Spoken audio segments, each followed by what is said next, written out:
ለዘመናት በኢትዮጵያ ማህበረሰብ ውስጥ የራሳችን የሆነውን ነገር የማሳነስና የውጪ የሆነውን የማድነቅ አባዜ እንደ አንድ የባህል ክፍል ሲንጸባረቅ ቆይቷል። ከጫማ ጥራት እስከ ሙዚቃ ምርጫ የውጭ ሀገር የሚል ስያሜ የተሻለ ደረጃ እንዳለው ተደርጎ ይወሰዳል። ሆኖም ይህ የቆየ አመለካከት በ21ኛው ክፍለ ዘመን በተለይም በወጣቱ ትውልድና በሀገሪቱ የቴክኖሎጂ ዘርፍ ከፍተኛ ፈተና እየገጠመው ነው። አዳዲስ የሀገር ውስጥ መተግበሪያዎች የገበያውን ቀልብ እየሳቡ የሀገር ልጅ ስራም ጥራት እንዳለው እያስመሰከሩ ነው። ዛሬ ያለው ትውልድ በተለይ በቴክኖሎጂ አማካኝነት ከዓለም ጋር በቀላሉ መገናኘቱ የራሱንም አቅም እንዲያስችሏል።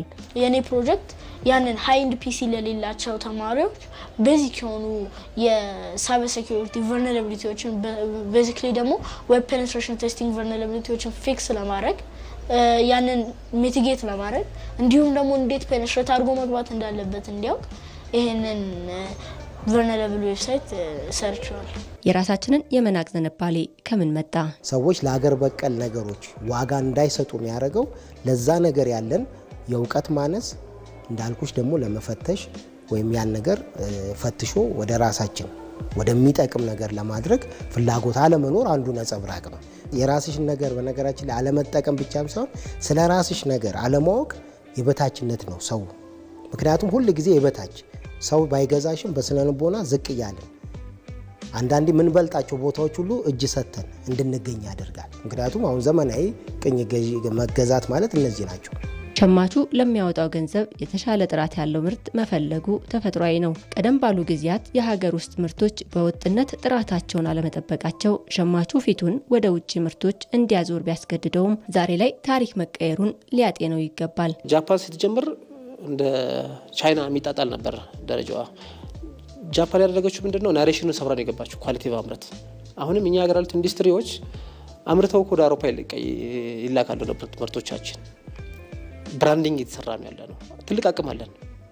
ዋና ጉዳይ ምንድነው? ረጅም ጊዜ የቆየ የነጋዴዎች የውጭ ነጋዴዎችም ዌስተርኖችም የሰሩት ናሬሽን አለ። የኛ ሀገርም ተቀብለን ናሬሽን አለ። ኢቭን አሁንም ድረስ ነጋዴዎቻችን ኮንሱመሩም ጭምር ከራየራሱን እናንቆ የውጭውን ፕሮቴክቲቭ በሚያደርግ በሚመስል መልኩ የሚንቀሳቀስ ሐሳብ ያለ በጣም ስህተት የሆነ ሐሳብ። እኛ ሀገር በጣም ጥራታቸውን የጠበቁ ለውጭ ማለም የተሸጡ ያሉ ገበያውን ፔኔትሬት አድርገው የገቡ ያሉ ምርቶች አሉ። ዋና ጉዳይ ምንድነው? ኳሊቲ ምንድነው? ስታንዳርድ ምንድነው የሚለው ነገር መጀመሪያ ዲፋይን ማድረግና የህብረተሰቡን ግንዛቤ መቀየር ያስፈልጋል። በተለይ ህብረተሰቡ እዚህ ላይ በጣም እይታው ማስተካከል አለበት። አገራችን ውስጥ በጣም በርካታ ምርቶች አሉ። እነዚህ ምርቶች ደረጃቸውን ጠብቀው ከኛ አልፎ ለውጭ የሚሸጡ ናቸው። የሀገር ውስጥ አቅምን የማሳደግ እንቅስቃሴን ከመንግስት ተቋማት በኩል በከፍተኛ ሁኔታ ከሚደግፉት ተቋማት መካከል የኢንፎርሜሽን መረብ ደህንነት አስተዳደር ተጠቃሽ ነው። የተቋሙ ተልዕኮ የሀገሪቱን ዲጂታል ሉዓላዊነት ማረጋገጥ ነው። ይህ ደግሞ የውጭ የቴክኖሎጂ ጥገኝነትን በመቀነስና የሀገር ውስጥ የፈጠራ አቅሞችን በማበረታታት የሚሳካ ነው። የኢንፎርሜሽን መረብ ደህንነት አስተዳደር የሀገር ውስጥ አበልጻጊዎች ዓለም አቀፍ ደረጃ ያላቸውን የደህንነት ስርዓቶች፣ የመልእክት መተግበሪያዎችና ሌሎች ሶፍትዌሮችን እንዲያመርቱ ያበረታታል። የስራ ዕድል ይፈጥራል፣ አዳዲስ ስራዎችን ይፈጥራል፣ መተግበሪያዎችን ይፈጥራል። ከዛ በላይ ደግሞ የሚጠቀምባቸውን የዲጂታል አገልግሎቶች በአጠቃላይ ሴኩሪቲን ታሳቢ ያደረገ ትውልድ እያፈራ ነው የምንሄደው ማለት ነው። የዚህ የአመለካከት ለውጥ ትልቁ ማሳያ ከጥቂት ዓመታት በፊት የዲጂታል ክፍያና አገልግሎቶች በአብዛኛው በውጭ ኩባንያዎች ቁጥጥር ስር የነበሩ ሲሆን ዛሬ ግን በዲጂታል ኢትዮጵያ አማካኝነት የዲጂታል ሉዓላዊነትን ከማስጠበቅም ባሻገር ለአፍሪካ ሀገራት የቴክኖሎጂ አቅራቢ የመሆን አቅም ተፈጥሯል። ፋይዳን ነዩዳይ ስለሰሩት ዛሬ ለዛምቢያ ማርኬት ለማቅረብ ለተለያዩ አፍሪካ ሀገር ለማቅረብ ድርድር ላይ ናቸው። ለምን? ቴክኖሎጂ ኦውን ስላደረገ የፍርድ ቤት ስርዓታቸውን ኦቶሜት ስላደረጉ 2-3 የአፍሪካ ሀገራት መተው የነሱን ሲስተም መግዛት ጥያቄ እያቀረቡ ነው። በሞባይል መኒ በቴሌብር በቅርቡ የኢትዮ ቴሌኮም ሲኦ ካሜሮን ነበሩ እንደምታስታውሰው የኛ ሞባይል መኒ እዛ ሊሸጡ የተነጋገሩ ነው ያሉት። በፋይዳ በፔመንት ሲስተም መሶብ በርካታ ሀገሮች እየጠየቁ ያሉበት ዋናው ምክንያት ምንድነው? አፍሪካ ውስጥ ጥቂት ሀገራት እኔም አንተም እናቃቸው ሀገራት ሲስተሞቻቸውን ከሌላ ዓለም አመተው ተጠቅመው እነዚያ ሀገራት ጋር ሰጣ ገባ ውስጥ ሲገቡ የፍርድ ቤት ሲስተም የተዘጋበት ሀገር አለ፣ የፔመንት ሲስተም የተዘጋበት ሀገር አለ፣ የሜዲካል ሲስተም የተዘጋበት ሀገር አለ። ከውጭ ስናመጣ ሲስተሙን በርቀት ይዘጉብንና እንቅስቃሴ ስለሚያግቱን አፍሪካ ውስጥ አቅም ካለ የአፍሪካን አቅም መጠቀም ይሻላል የሚል እሳቤ አሁን በጣም በርካታ ሀገራት ውስጥ እየተፈጠረ ነው ያለው። የራሳችንን የመናቅ የቆየ ልምድ ሙሉ በሙሉ ባይጠፋም የቴክኖሎጂው ዘርፍ ይህንን ትርክት ለመቀየር ግንባር ቀደም ሚና እየተጫወተ ይገኛል። ወጣቱ ትውልድ በፈጠራ ስራዎቹ ጥራቱን ሲያረጋግጥ፣ ሸማቹም ቀስ በቀስ እምነቱን በሀገር ልጅ ስራ ላይ እያሳደረ ነው። እዚህ ጉዳይ ላይ ልናቆያችሁ ነው የተወደዳችሁ ባነሳነው የአጀንዳ ዘገባችን ዙሪያ ተጨማሪ ምላሽና ማብራሪያ እንዲሰጡን ቀደም ብለን ያስተዋወቅናችሁ የኢኖቬሽንና ቴክኖሎጂ ሚኒስትሩ ከፍተኛ አማካሪ ዶክተር አብዮት ባዩ እዚህ ስቱዲዮአችን ናቸው። መጠነኛ ቆይታ ይኖረናል። ዶክተር ለጊዜዎት እናመሰግናለን። እንኳን ደህና መጡ። የሀገር በቀል ቴክኖሎጂ እንደገና ደግሞ ሀገር በቀል ኢኮኖሚ ሁለቱም ተሳስረው መሄድ እንዳለባቸው ታምኖበት በከፍተኛ እንቅስቃሴ እየተደረበ ያለ ውጤት ይመስለኛልና በእንቅስቃሴውም ዘርፈ ብዙ ውጤቶች በአጭር ጊዜ እየተገኙበት ነው። ቀደም ሲል ያየነው ዘገባ እሱን የሚያሳይ ይመስለኛልና የሀገር በቀል ቴክኖሎጂ ውጤቶችን ማልማት የዲጂታል ሉዓላዊነትን ለማረጋገጥ ምን ፋይዳ አላቸው? ሁለቱ ምንና ምን ናቸው ዶክተር? ለመሆኑ በጣም ጥሩ። እንግዲህ የዲጂታል ዘመን ጊዜ በዲጂታል ዘመን ውስጥ ሉዓላዊነት ስንል ቤዚካሊ ሶስት ነገሮችን ይመለከታል። የመጀመሪያው የዳታ ጉዳይ ነው። የዳታ ሉዓላዊነት ነው። የራሳችንን ዳታ በራሳችን ሃንድል ማድረግ ነው። ሁለተኛው ነገር የኢንፍራስትራክቸር ጋር ይያያዛል። የምንጠቀምበትን ኢንፍራስትራክቸር በፈለግነው መልኩ ነው ወይ የምንጠቀመው? ያለማንም አዛዥ ማንም በፈለገ ጊዜ ይዘጋዋል፣ ይከፍተዋል፣ ወይስ ሳንፈልግ የኛን ዳታ እየወሰደ ሌላ ይሰጣል? እነዚህ ነገሮች ሁሉ ከሉዓላዊነት ጋር ይያያዛሉ። ሌላ ከሶፍትዌር ጋር የተያያዘ ነው። የምንጠቀምበትን ሶፍትዌር ምን ያህል እናምነዋለን? ውስጡ ምንድነው ያለው? የሚሰራውን ስራ ነው ብቻ ነው የሚሰራው ወይስ ሌላ በድብቅ የሚሰራው ነገር አለ? ኮድ ውስጥ ምን አለ የሚለውን ነገር ማየት ያስፈልጋል።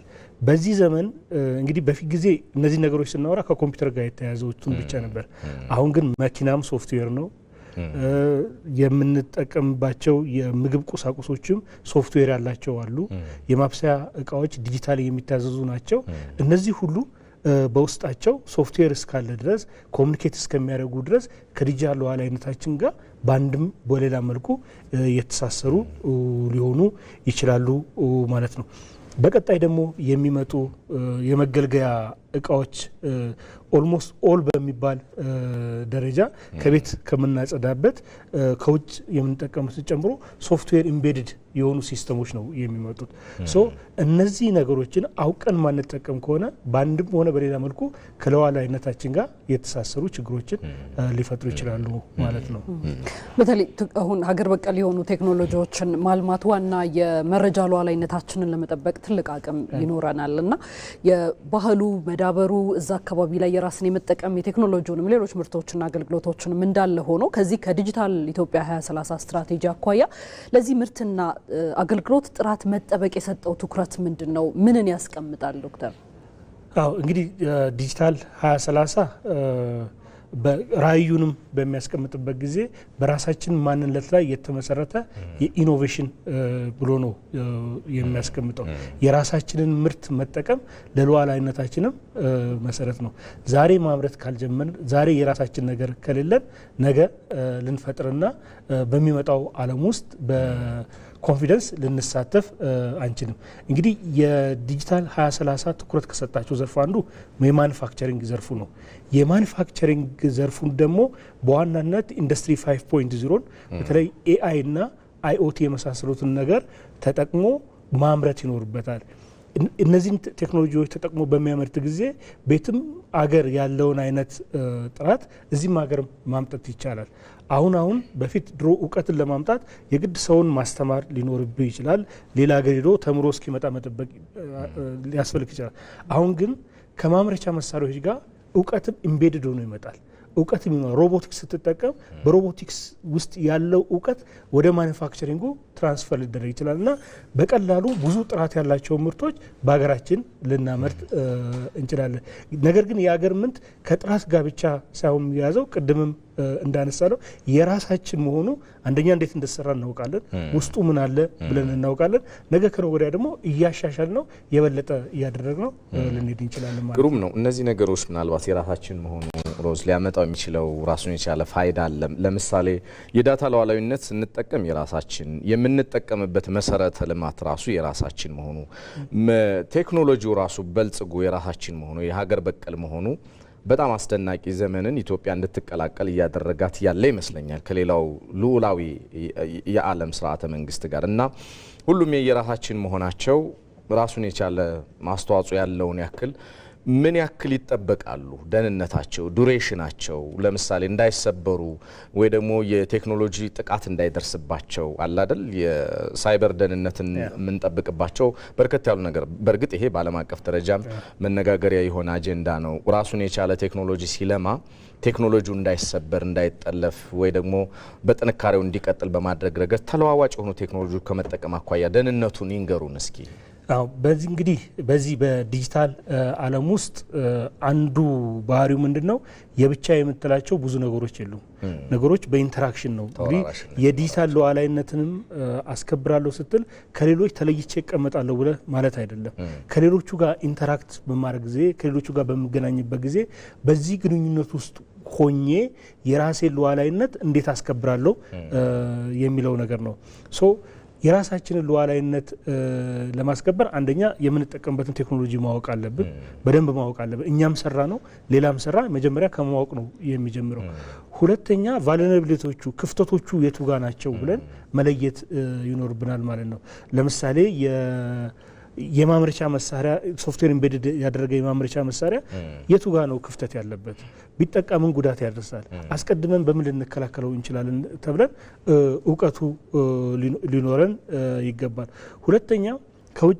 ቴክኖሎጂውን አምጥተን መጠቀም ግዴታ ሊሆን ይችላል የራሳችን እስኪመጣ ድረስ ነገር ግን አምጥቶ መጠቀም የመጨረሻው አድርጎ አለመውሰድን ያስፈልጋል አምጥተን ስንጠቀም እንግዲህ ብዙ ሀገሮች እንደሄዱበት በሪቨርስ ኢንጂነሪንግ ያንን በመልስ ምህንድስና ያንን ነገር እዚሁ ሀገር ለመፍጠር መሞከር ከሱ ጋር የተያዙ ዕውቀቶችን በቴክኖሎጂ ችግር ወደዚህ ማምጣትና እሱ ላይ እየጨመርን መሄድ ያስፈልጋል ግን አት ዘ ሴም ታይም ደግሞ ሴኩሪቲው እንዲጠበቅ ማድረግ ከሁሉም ይጠበቃልና የሴኩሪቲ ጥበቃ ደግሞ በቴክኖሎጂ የሚደረገው ጥበቃ እንዳለ ሆኖ ዋናውና የመጀመሪያው የሴኩሪቲ ጥበቃ አዌርነስ ላይ የሚደረግ ነው ማለት ነውና ዋናው መረዳት ያለብን በየትኛውም ቴክኖሎጂ ስንጠቀም ተጋላጭነታችን ግልጽ ስለሆነ ይሄ መኖሩን አውቀን አስቀድመን መዘጋጀትና ተገቢውን ተግባር መፈጸም አለብን ማለት ነው መልካም የኢኖቬሽንና ቴክኖሎጂ ሚኒስትር ከፍተኛ አማካሪ ዶክተር አብዮት ባዩ ለሰዓቶም ለማብራሪያው እጅግ አድርገን እናመሰግናለን እኔም በጣም አመሰግናለሁ